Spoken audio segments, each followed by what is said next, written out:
آج کی اس ویڈیو میں ہم ڈیٹیل کے ساتھ پرسونیفیکیشن پڑھیں گے۔ لٹریری ڈیوائسز میں پرسونیفیکیشن بہت اہم ہے اور رائٹرز اس کا یوز پوئٹری اور لٹریری ورکس میں کرتا ہے۔ پرسونیفیکیشن کیا ہے اور رائٹرز اس کا یوز کیوں کرتے ہیں؟ تو آئیے فرسٹ آف آل اس کی ڈیفینیشن کرتے ہیں۔ Personification is a literary device where human characteristics such as emotions, actions, or qualities are attributed to non-human things like animals, objects, or abstract ideas. یعنی پرسونیفیکیشن ایک لٹریری ڈیوائس ہے، ایک طریقہ کار ہے جس کے ذریعے ایک رائٹر انسانوں کی کوالٹیز غیر انسانی چیزوں مثلاً جانوروں، پرندوں یا دیگر مختلف چیزوں کو دیتا ہے۔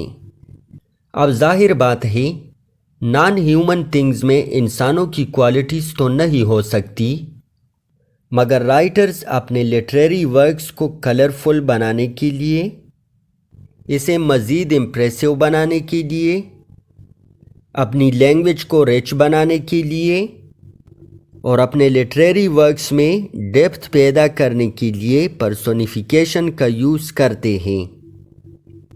اب آئیے مزید ایکسپلینیشن کے لیے ایک ایگزامپل پڑھتے ہیں۔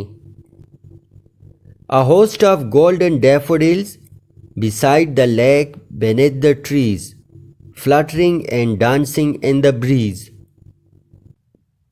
پوئٹ کہتے ہیں کہ ڈیفوڈلز ہوا میں جھوم رہے تھے اور ڈانس کر رہے تھے۔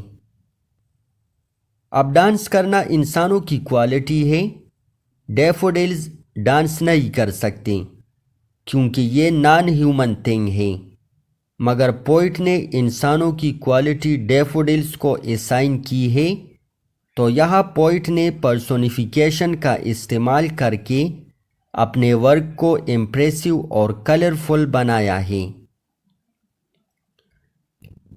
آئی ہوپ کہ لٹریری ڈیوائس پرسونیفیکیشن کے بارے میں آپ کا کنسیپٹ کلیئر ہو چکا۔